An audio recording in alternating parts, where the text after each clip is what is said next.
welcome to the Hallmarkies podcast. No, I am not Rachel Wagner. She is on vacation. I am Cammie Clements, a member of the Hallmarkies podcast team, but you still have Mr. Randy Carter back. Hi, Randy. Hi, Cammie. How are you? Doing great. How are you? Very good. It's good to be back. Yeah. Without Rachel. This is my first time without Rachel, so we'll see how it goes. It's his first time without Rachel. How am I going to measure up, Hallmarkies? We'll see. No, it's how am I going to measure up to you? Trust me. It's not about the tables. Yes. Well, we are here to cover Good Witch, episodes 2 and 3 of season 7, The Shell and the Delivery. So let's dive in. We got left off with George appearing and saying, we need to have a talk. That was crazy. George is one of my favorite characters on the show, and I was so excited and so curious what they were going to do. And I love that he's involved, and I love the sort of backstory, but it's a little bit of a stretch that he knew Cassie's great-grandmother. Okay. I am so glad you said that, because I thought the exact same thing. I said, wait a minute, hold the phone. That means that we are going back to pre-2008 when the first movie came out, and he had no idea who she was. And now all of a sudden, he knew her great-grandmother. It just didn't make any sense to me. And I thought, if you have diehard Good Witch fans watching the series, which obviously you do because they were fans of the movie, so you turn them into a series. I thought that was a little bit of a stretch as well. I love the idea of getting George involved, but having him, replacing that sort of backstory, because now that means that long before Cassie ever came to town, when she first came to town, Grey House was in disrepair, it'd been 100 years since anybody had lived there. But we're supposed to believe George, who's not 100 years old, is younger than that, was taking care of the place for her great-grandmother. It doesn't make a lot of sense. So we'll see how that goes forward. I do want to say one thing. Maybe I'm the only one that cares about these things. No, go for it. They mentioned that Cassie's great-grandmother is Laurel, and that's also Joy's great-grandmother, which means that they are the same generation, which means they have to be second cousins. Previously, they had said that Joy's mother was Cassie's second cousin. Nobody cares about this, I think, except for me. But that means Joy's mother has to be Cassie's first cousin once removed. And that puts Joy and Cassie on the same generation because they have the same great-grandmother. That's how cousins work. No one cares about that but me, but I wanted to put that out there. I thought they were first cousins. But I could be completely remembering wrong. She mentioned that Joy's mother was her second cousin, but it should be her first cousin once removed. In any event. So there's the sand, the supernatural sand, as I call it, which is I love the fact that this is sand from the Merriwick farm in England.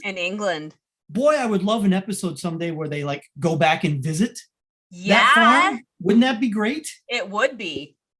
But then throughout the rest of the episode, and frankly into the next episode we'll get to, there's nothing more about these bags of sand. No, it talks about it at the very beginning, and I love, how in classic mysteries the butler always did it. Well, here the handyman did it.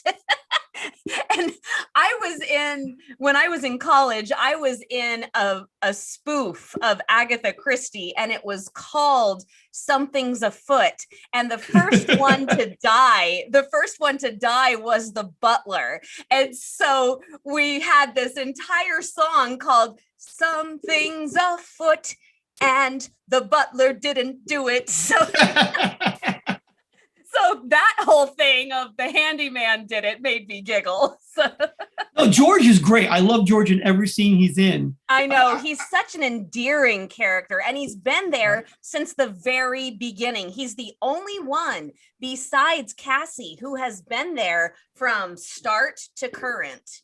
Martha Martha has also been there. Martha's the only person who's been in every single episode of Good Witch besides Cassie. And everyone loves Martha. Everyone loves Martha. And believe me, I have plenty to say about Martha in the next few minutes.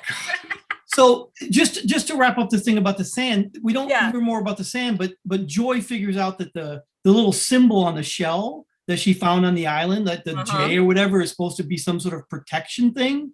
Yeah. But I don't know where that's going. But again, we then spent this next whole episode 3, without mentioning it virtually at all. I know.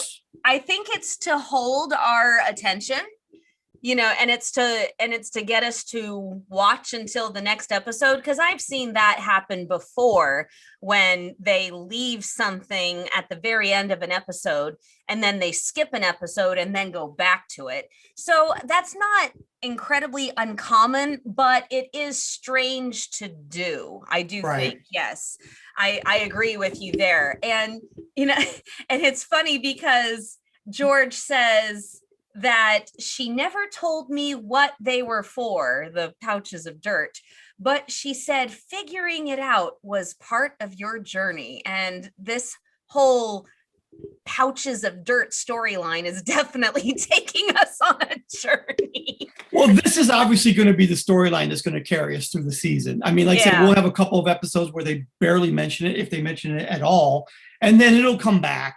And it'll be, the thing that carries us through towards the end of the season, I suspect.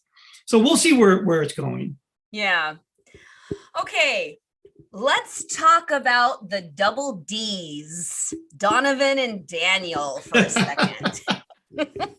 For a minute, I wasn't sure what you were talking about, but okay. Let's talk about them.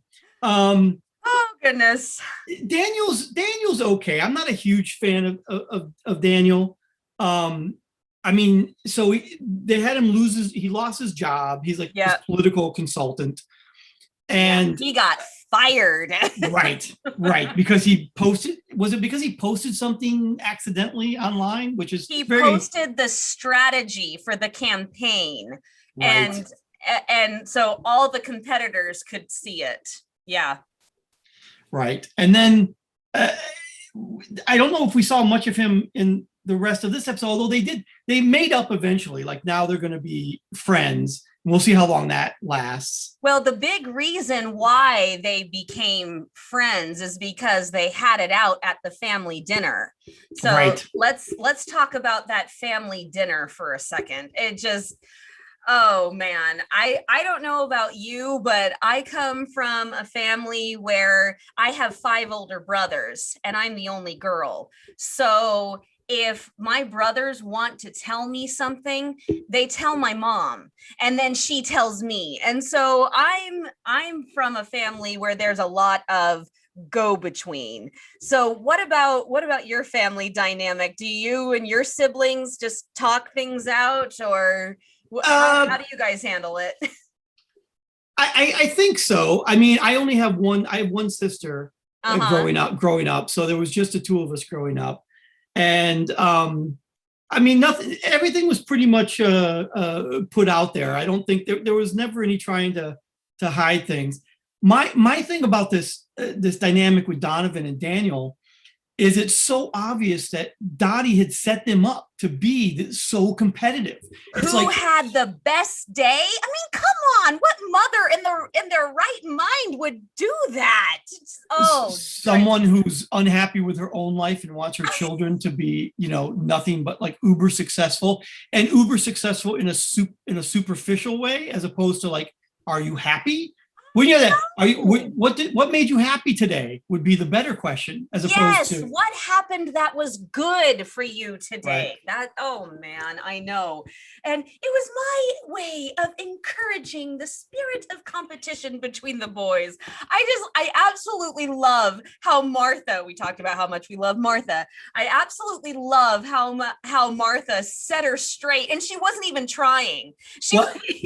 I'll tell you. What? The thing that I absolutely loved about Martha is because, Martha and Dottie have this relationship, this very sort of adversarial relationship. Yeah. So Dottie shows up at her office, I believe, and is like, and at first they're sort of sniping at each other a little bit like they do. And as soon as Martha realized that Dottie had a real problem and she was like, oh, I'm having this problem, Martha just with like a light switch turned into, how can I help you? Yeah, which I loved. Confidant. Yeah, I loved it. I mean, it's like all the other stuff is, that's fun, little poking at each other. But when there's a real problem, she's there to help, which is what makes Martha so great. Right. Yeah, exactly. But I had to laugh out loud when Dottie asks, did you ever get your boys to compete? Oh, heavens no. Forcing them to compete would have been forcing them apart.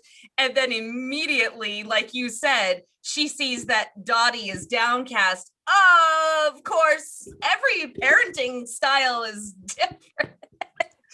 It was so funny how she sets her straight without even trying this time, because in the past she's tried really hard to set her straight, and now she's not even trying, and she's trying to make her feel better, but she's still setting her straight. And it's also nice that Martha is setting people straight instead of everybody setting her straight for once. I love these moments of Martha. Martha's very funny, and I mean, the actress is fantastic, and she has these wonderful, funny moments, which we all love. But when we get serious and concerned Martha, those are my favorite moments with her. Because that makes her real. She's not quite so over the top. I mean, she's a big personality. It takes a lot to sort of, Tom must have the patience of a saint to put up with her. But like when she, tries to be real, like if you're really in trouble, she's going to be there. And that's what I love. Mm-hmm. Absolutely. Okay.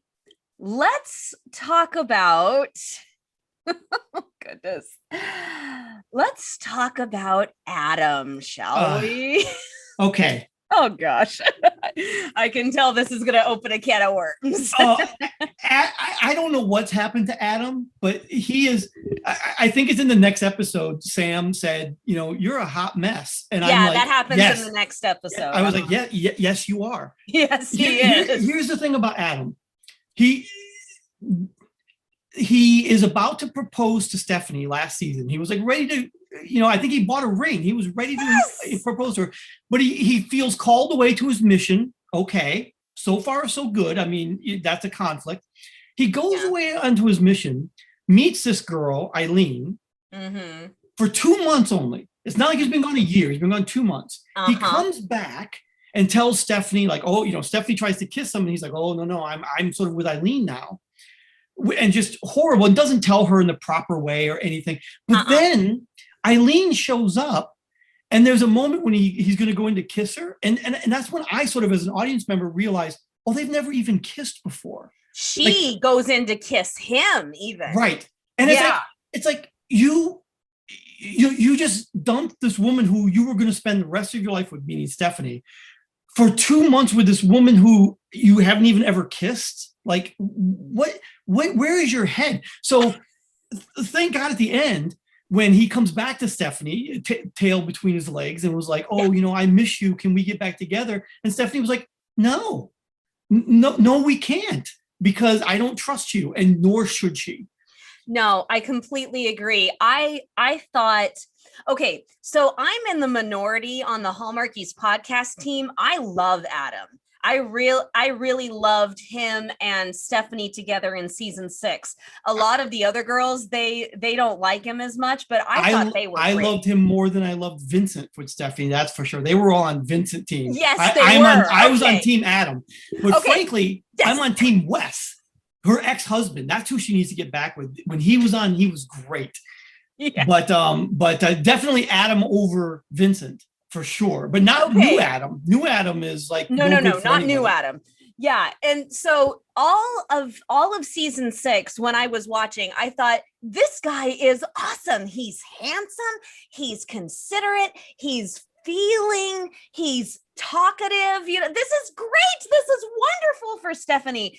And then the whole mission thing. I mean, I'm a religious person. I can completely understand being called away. I just thought the timing was dumb. Right. And so I was like, okay, fine, whatever. And then he comes back, and I just went, you turned into a wishy-washy. Oh, 100%. And it was only 2 months. If it had been like a year or something, that would have been significant, different. it would have been different. But 2 months, if you can't stand 2 months away from the woman that you're potentially going to spend the rest of your life with, you need to reevaluate your priorities.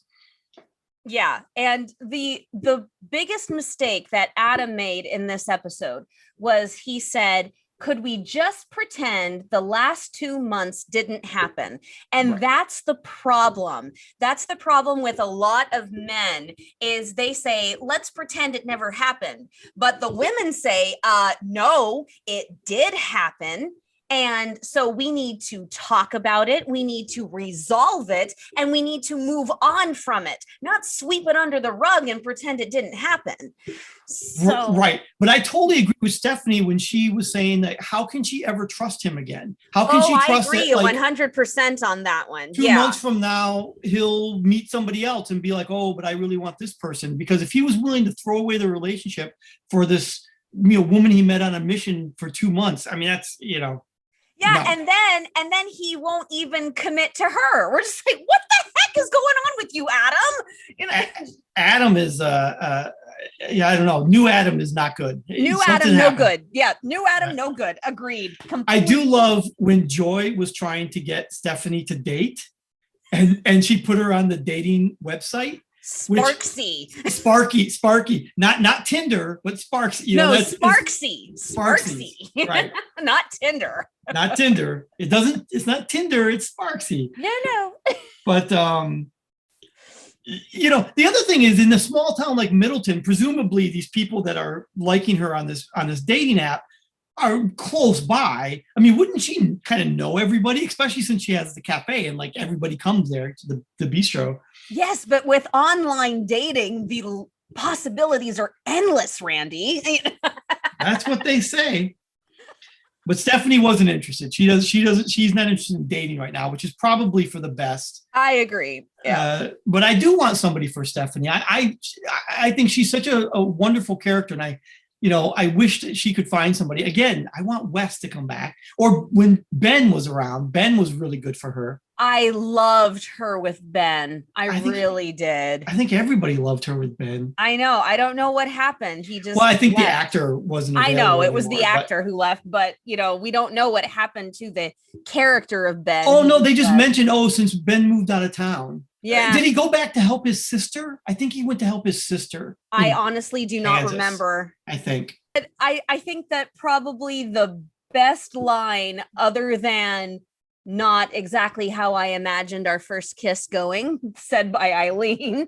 I think the best line to describe what's going on with Adam is spontaneous is great as long as I have some warning. I'm like, oh gosh, Adam. And you thought that this incredibly spontaneous person that you knew for 2 months was going to replace all of the amazing things that happened with Stephanie. Yeah, no. I'm just curious where they're planning to take Adam. Like, I am where they're going. Curious where they're planning on taking Adam. And are they desperately trying to keep Stephanie as the spinster restaurant owner? Maybe, but I thought, frankly, they were going to write Adam off. I thought he would show up in this first episode, break up with Stephanie, too, but he's still there. But he's still around, so they must have some plans for him.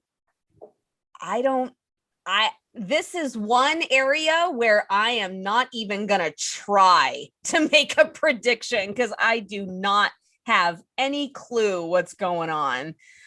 Okay. Right. Neither do I. Yeah. And it's just, I don't know. For me, I'm a very hopeless romantic. And so when there's needless conflict, I'm all about, conflict for moving the story along. But when there's needless conflict in a relationship, bugs me horribly. And so I'm just like, okay, they better be going somewhere really good because this is driving me nuts. Especially when they have adult characters acting like they're in high school, where it's like, oh, do you think he likes me? They did that a few seasons ago with Abigail, I think. Like, can you ask him if he likes me? I was like, what are we in junior high? So let's talk about the gravel, the grime, and grease is the word. There's Martha again. Okay, kiss your brain, you're brilliant. I said that when I taught children, Right. It really shows how to Martha, everyone is someone that she can pat on the head and take care of, can I just say that if there was an era besides my own that I could live in, it would be the 50s. So for them to do this 50s night, I was on cloud nine. I was giggling and watching, and I'm like, oh, it's 50s night, poodle skirts and cheeseburgers. I thought it was great. I thought it was fabulous. I always find it funny in Middleton, whenever they have one of these events where it's a period piece, everybody in town seems to be able to pull authentic period pieces out of their closet. Just the right costumes. Right. Like Stephanie in her little poodle skirt, and then Cassie's dressed as Sandy and her leather, right? I mean, the look was great. The look was fantastic. Yeah. The cheeseburgers, dynamite. Oh gosh. I do gotta say though, Adam was working that hula hoop. He was. I want to know how long that took him to get that down, or did he always, or was he always able to do that before filming started? Yeah, it's not really a skill most people have these days. Nuh-uh. And let's talk about the person who showed up at the end of movie night. Dr. Monica Mcbride in that beautiful dress that looked like she could be 50s, but at a school dance, not a movie in the park. Right. Well, this is, sorry. I was going to say, this is the woman that Sam has just hired at the hospital, and come to find out she's the girlfriend of Grant, who's the hospital chief administrator or whatever his title is. I'm not a big fan of Grant. I mean, I don't think we're supposed to be. He's sort of like, just kind of there. He's like this antagonist for Sam, but sort of not. And I don't know where this storyline is going. He asked her to marry him, and then she said no because she has this like heart condition. And I don't know if this is like a one-off thing or if they're going to continue this. I don't know either, because once again, it wasn't mentioned at all in episode 3. So we don't really know, but I had a whole lot of Return to Me vibes. Do you know that movie with Minnie Driver and David Duchovny? Absolutely. Yeah. I had a whole lot of Return to Me vibes. And the thing that I thought was so funny is, in the movie Return to Me, Bob didn't know about Grace's condition, but but here in Good Witch, he knew about it. They talked about it, and she still won't say yes to his proposal because she's afraid of how long she will or won't be around. I thought, wait a minute. No, he's going into this thing. If she hadn't told him, that would be one thing. But he's walking into this relationship. He's walking into this proposal, eyes wide open. So what's the problem? Exactly. No, that's exactly right. That's exactly my issue with this whole thing. Oh, good. Part of the problem, not just with that storyline, but in these last couple of episodes, and this is just maybe a minor criticism, but it seems like we have so many characters and so many storylines going on. Yeah. Like way more than we used to. I think we used to get 3, maybe 4 storylines per episode. And now it seems like there's a dozen that we're trying to keep track of. Yeah, it must be a trend, because When Calls the Heart did the same thing with their season 8 this year. Really? So that it must be a hallmark trend of some kind that they're starting this year, to have a whole bunch of characters and set fire to the episodes. I don't know. Yeah, it's just difficult I don't mind a lot of characters, but with so many storylines, there's a lot of material, and you still have the same amount of time per episode to try to cover all that stuff. And so some of it feels a little rushed, like that Grant Monica storyline, which could have been expanded upon if it was one of 3 storylines that we were doing. But we did, we were doing the brothers, the Grease Night, Adam and Eileen, Vincent that we haven't talked about yet, plus this storyline. There's a lot going on in one episode. It's a whole lot, but I do think that Grease Night, that 50s night, ended very well with Sam and Cassie doing their 50s flirting.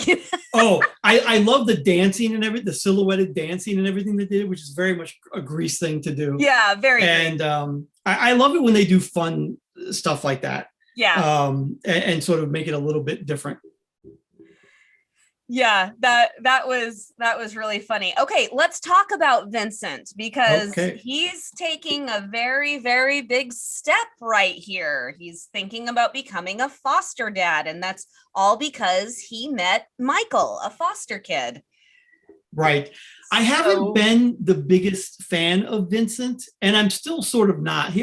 But this new storyline is better for him.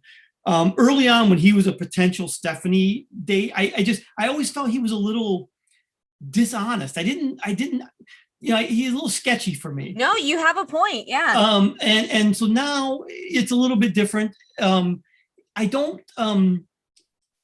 love to see more about the mother, about him trying to find his birth mother, which has sort of led him to Michael, because Michael was apparently living in the house that he thought, but she was no longer there. Right. And so I don't know if that's going to be, if they're going to come back to the mother thing, or if that's now a dead end and it's going to become about him becoming a foster parent, which is fine. I just don't really care that much about that character, just to be honest with you. There's so many characters. It's like, I don't really need another one. He's not grabbing you, huh? He's not. What are your feelings? I'm fine with Vincent. I do like that Cassie has family. And the more family that they surround her with, the more connected we feel to her past. And the other thing is, she has so many women that it's kind of nice to have a brother in the mix. That's true. Yeah. So I like him for that reason.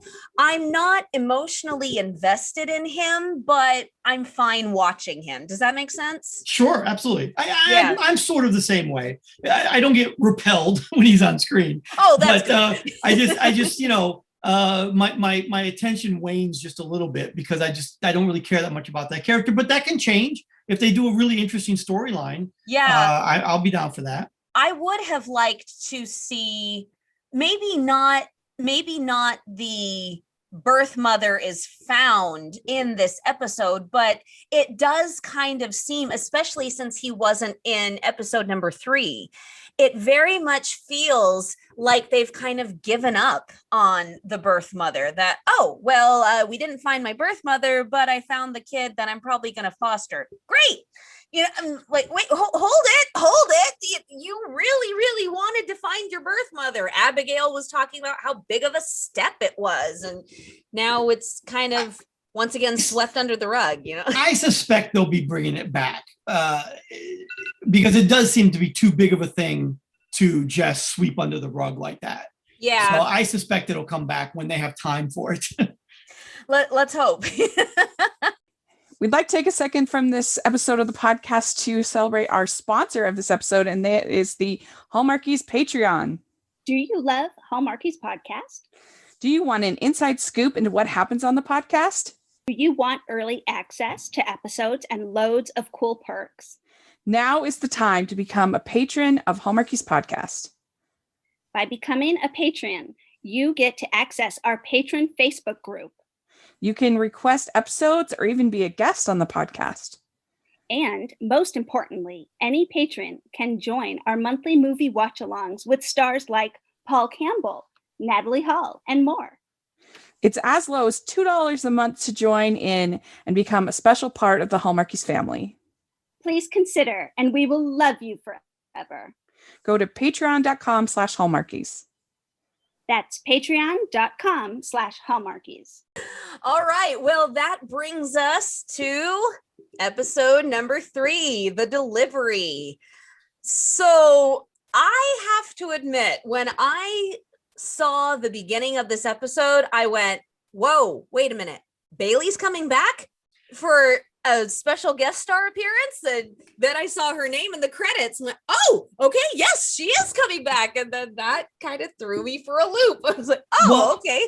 It's a I had seen the preview of the episode where they had mentioned like, oh, you know, Grace is coming back to town. Uh-huh. And then there'd been some social media where Bailey had interacted and everything. So I thought, oh, maybe she's coming back for a guest appearance. And they sort of, you know, teased that throughout.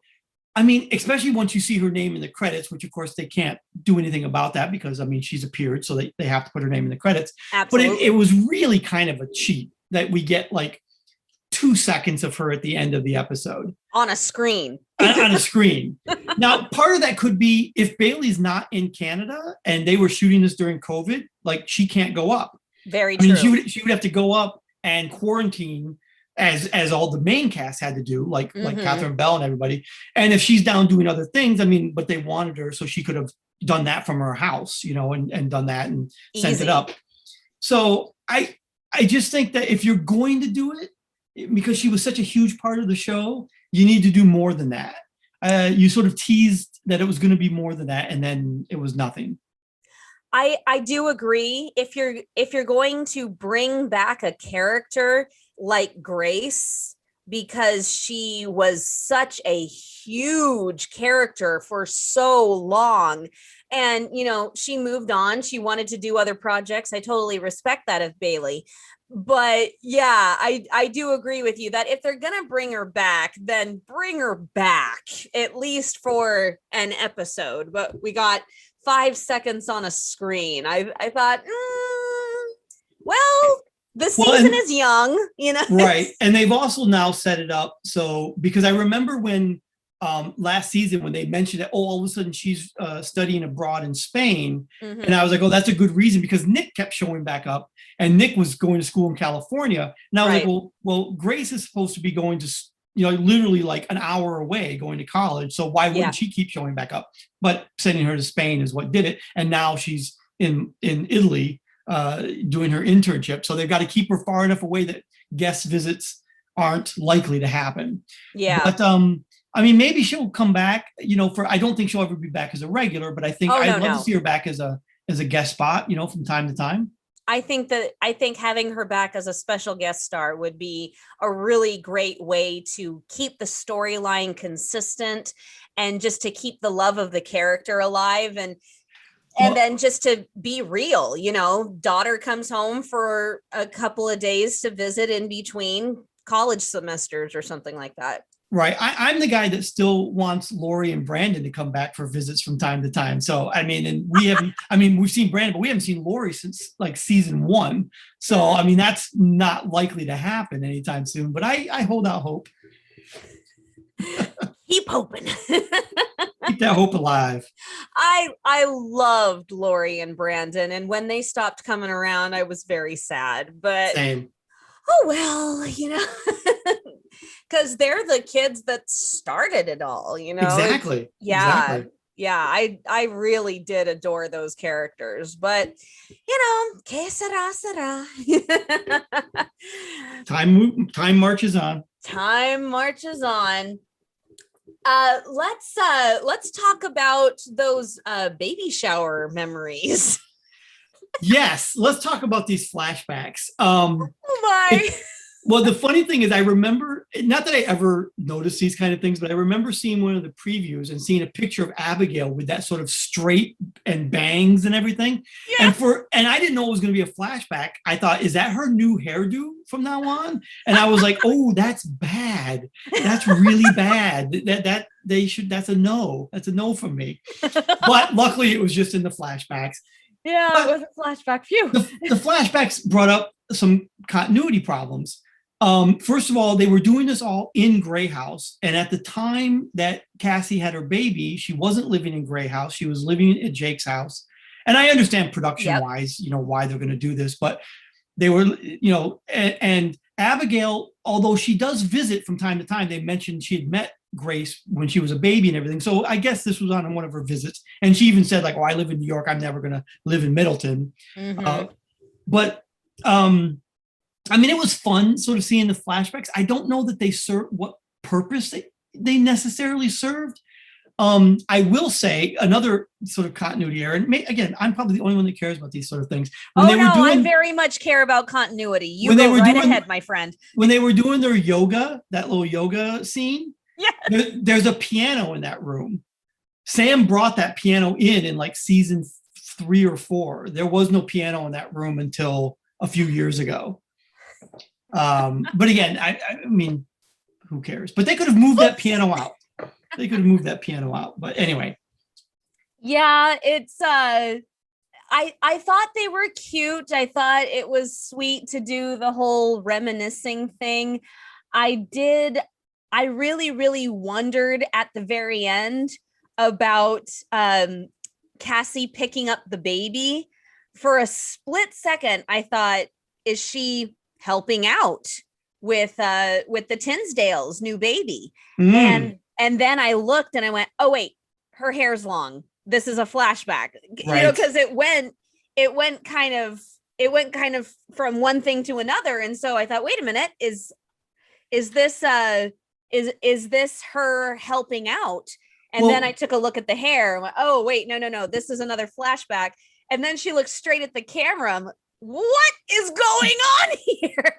And then they panned back and it was on the screen. I thought, oh, that's a great piece of cinematatogram. That was a really nice transitional piece. It was a very good transition. Yes.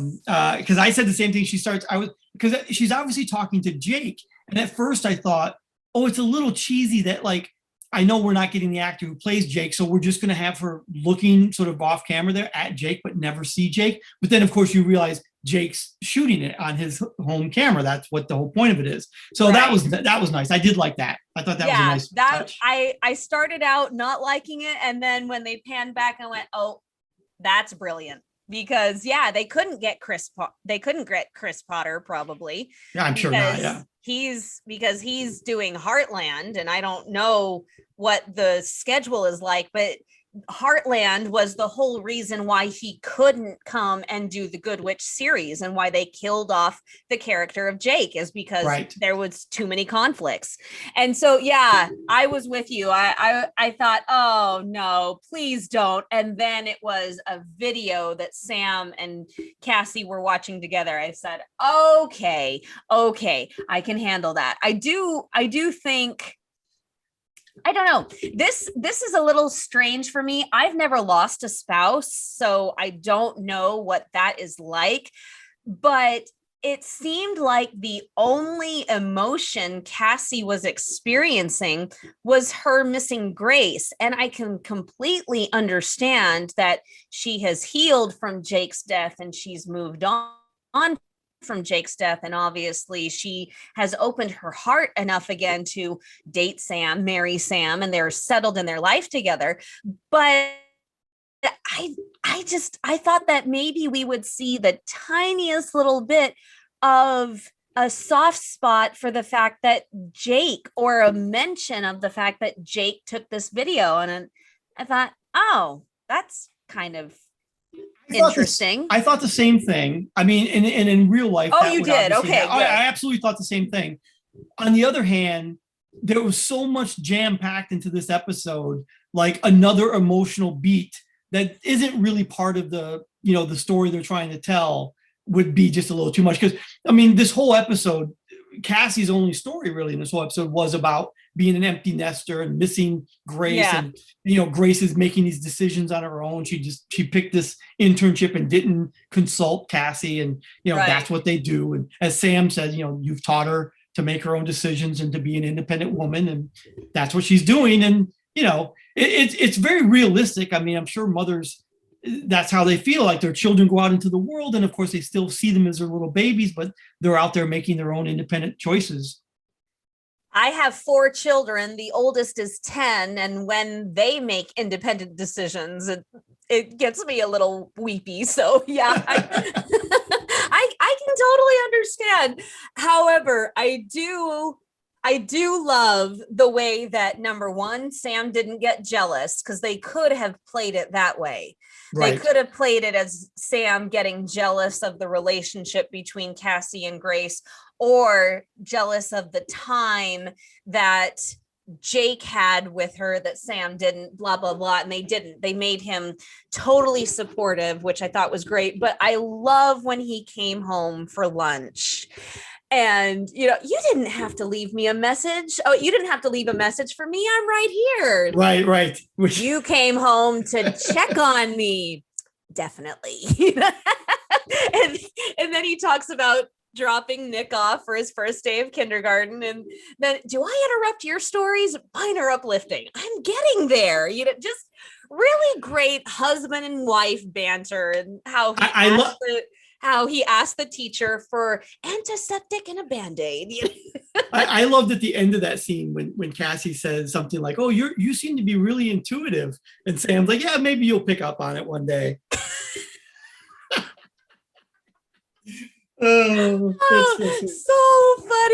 So funny. And it just shows how comfortable, how intuitive Sam and Cassie are to each other, and how he really has learned, because for so long Sam was thrown for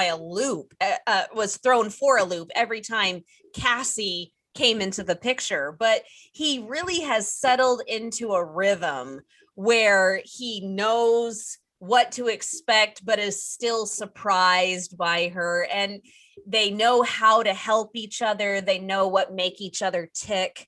And they don't really, I'm fine with couple strife, but like I said at the beginning, when they just have drama for drama's sake, it bothers me. And so they have real couple problems, they have real couple joys, and they're just very comfortable with each other. So there doesn't have to be a lot of drama between them. So it's kind of comforting to watch them. I also love that they have real couple problems, but they also deal with them in a mature way. Like adults? Yes, exactly right. They identify, I was talking about this for last week when they were like, "Oh, we don't get to spend enough time together." Yeah. So they've identified the problem. And instead of getting like, "Well, you should quit your job," or "You should quit your job," or some other, juvenile thing, they're like, "Okay, well, what can we do? Let's figure out what the solution to this problem is in a mature way." And that's what's so great about their relationship. It is. Well, what everybody else around them is acting like juveniles, somebody's got to be the grown up. It's true. So that's a great way to wrap up Cassie and Sam. So let's go to that little baby Tommy, which I thought was something interesting that I did not see coming. I didn't think that they would name her Martha, but I did not see Tommy. So. I thought they were going to name her Martha. I said really? that I think last week. I thought, that seemed like the way they'll go. And obviously they knew people were thinking that, because they sort of like put that out there and then didn't do it. Yeah. I don't really.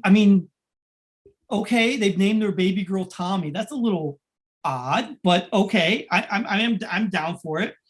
The whole baby thing, when earlier, maybe it's just me, but when they were showing her being pregnant in that little green thing, I thought, oh, is she gonna have twins? Because she seems so big. Now obviously it's because she was ready to have those babies right then and there. She was ready to pop. Yep. But I literally was like, oh, I wonder if they're gonna do twins. But they did not. But yeah, so now there's baby Tommy, and they're going to be moving to Middleton. Right? Yes, so we have more characters. Yay! Great, just what we needed. Now there was a new actor playing Dylan too. I thought that was an interesting choice. We've had, I think, 3 different actors playing. Is Dylan. that not the same one that played him last season? No, the one last season had blonde hair and it was more wavy. This is very straight-laced and cut short, and he's dark, and completely different actor. Interesting, because I think according to the credits, it's the same guy. Really? He may just be looking different. I mean, I don't know this for a fact. I feel very after my Grease thing. I feel very hesitant about saying anything for sure. So I don't want to say anything for sure. But maybe I'm.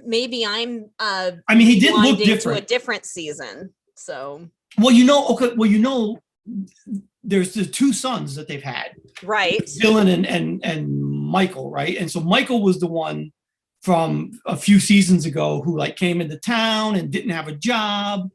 Okay, I'm thinking of Michael. Right, that's the other son. That's my problem. Okay, I'm thinking of Michael. Okay, right. that clears. Who that also up. got married at the end of that little run. Remember, he got married and then they moved out. So yeah, this is the older son. This is like the different son. She has two sons. Got it. But yeah, so maybe they'll be back there. We'll have more Grandmama Martha scenes, which could always be fun. And I do like there are two things about this storyline that I thought were really poignant. Number one, I really like the way they made the transition from the baby shower. You know, if they're going to do the baby shower, then they had Cassie asking Martha to stand in as mayor while she's on maternity leave. Right. And Martha saying, I don't think I'll make a good mayor. And of course, we all know that she's born for it. And then Cassie goes into labor and it transitions immediately into Claire going into labor. And nobody panic, but there's an elm blocking all the cars. I'm like, oh my gosh, really? So it's just, I was just glad that at least Sam was there, you know. Right. Yeah. I thought it was going to be fun. I mean, because Sam was there, but I would have loved it if Martha would have had to like deliver the baby. Can you imagine? Oh gosh, no, I don't trust Martha to deliver the baby. I don't know. I mean, she would have taken very good care of Claire, but I don't know. I don't think that Martha could have handled the blood. Probably not. But the second thing that it did is it finally got Tom to realize that he wants to be around for a good long time. And so he better keep up on himself. Yeah, well, there was that whole thing about he didn't want to go see a doctor, and we don't really know why, other than just is he like just phobic and doesn't want to see a doctor. But yeah, it kind of came out of left field. I can't imagine a man of his age like not seeing a doctor for 30 years. I mean, I guess it happens, but I guess. Yeah, that's so bizarre. But he is going to go to I'm curious if they're going to follow that storyline and he'll go to see a doctor and there will be some problem.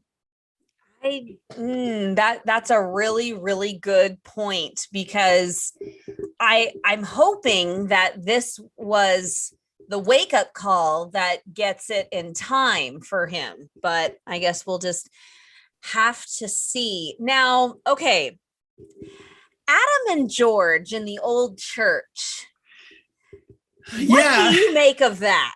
Well, I thought this might have been the way that they were going to keep Adam around, is that they were going to he was going to go and start preaching at that church. Go ahead. But then they, and then it was like, oh, it's going to get torn down. And then they were like, well, can we make it a historical landmark or whatever? And Martha was like, no, because nobody important has ever been married there, which led to the first mention of George's wife in an eon ever for the longest time. Yeah. But, we've confirmed that they haven't completely forgotten about her. But so I don't know where they're going with that. That was sort of the end of it, right? They said, oh, you can't do it. And they're like, oh, well, we missed out on that. But surely they're going to follow through on that. I hope so, because it was something else that came out of left field. And it's really funny because I talked about trends in Hallmark this year. They brought a new family onto When Calls the Heart this year for season 8. And the father of the family ends up being the pastor of the town. And the town hasn't had a pastor in years. a permanent one anyway. And so when I saw this episode, I started giggling a little bit. I just went, oh my gosh, are we going to make Adam the new pastor, just like we had in When Calls the Heart? But then the whole historical landmark and it not being probable kind of threw me for a loop. And I just went, are we, I mean, because what I thought is it gives Adam a chance to kind of reevaluate his priorities because, like Sam says, he's a hot mess. He is a hot mess. He is a hot mess right now. Here, I even wrote it down because I thought this was so funny. So let me get this straight, please. You got no job, check. You got no mission, check, check. And you got no Stephanie, triple check. You are a hot mess. Sam, I could not agree more. And so I thought that this was going to give him a purpose. You know, I thought that this was going to give him a way to reevaluate his priorities, kind of get his mind and his heart straight, give him something else to focus on. Well, and maybe he'll come back wiser. But remember at the very end of the episode, Martha mentioned, well, you could move the church. Like somebody bought the land. So I have a feeling we're going to get, like, they're literally going to do one of those things where you lift up the building and like move it over to different lots or whatever. Do you think they're going to do that? I suspect they will.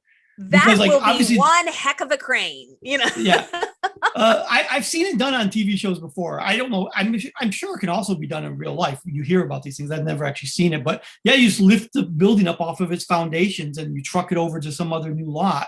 I mean, I think that we'll see where that goes. But I suspect that's where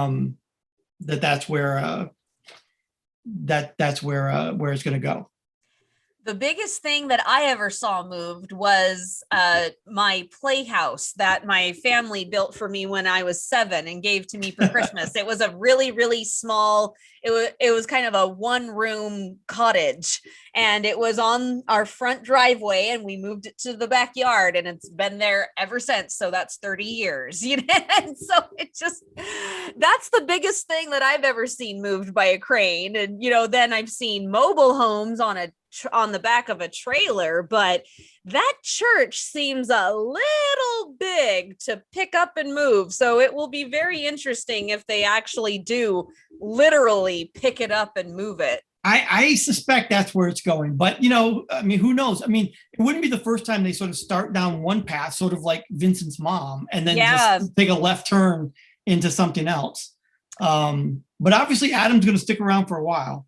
Yeah. I mean, like I said, I loved Adam last season, not liking him this season. So I'm hoping that he'll redeem himself.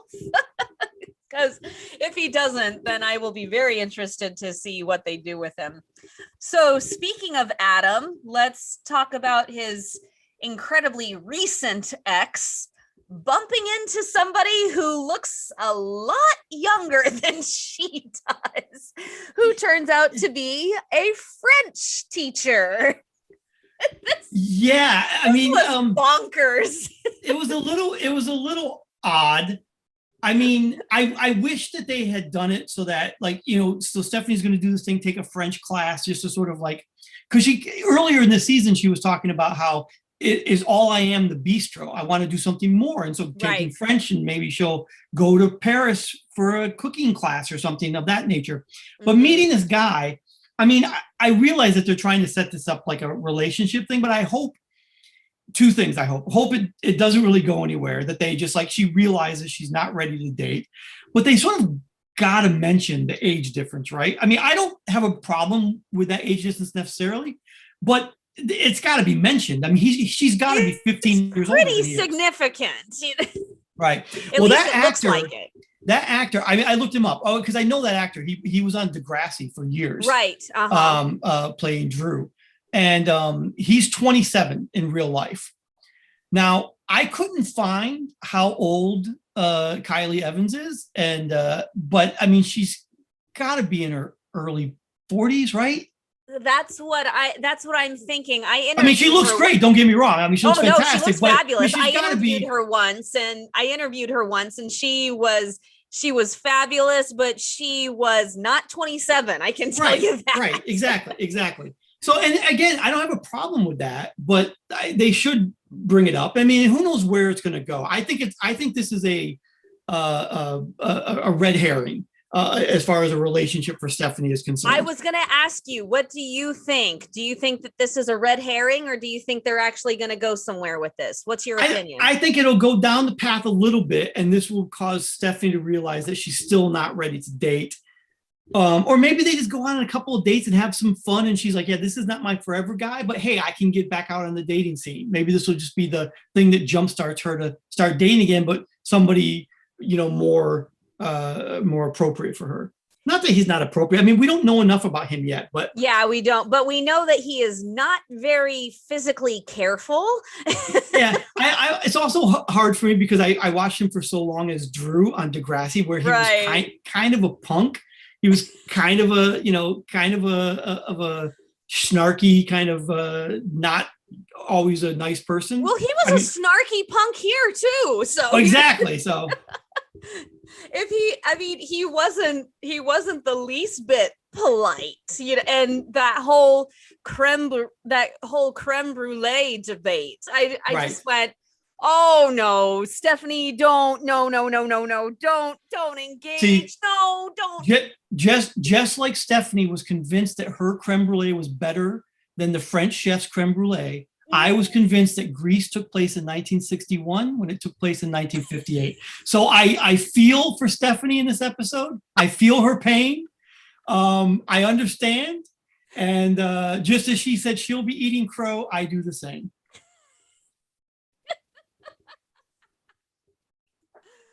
Well, I will happily switch out your crow for pigeon. How's that?